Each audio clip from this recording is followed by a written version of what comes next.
एखाद्या fancy coffee शॉपमध्ये बसून कॉफीसोबत ऑर्डर करावा, इतका सुंदर आणि चविष्ट ब्रेड आहे हा.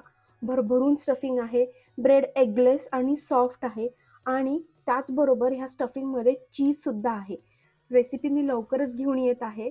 खूप सुंदर आहे. मिस करू नका.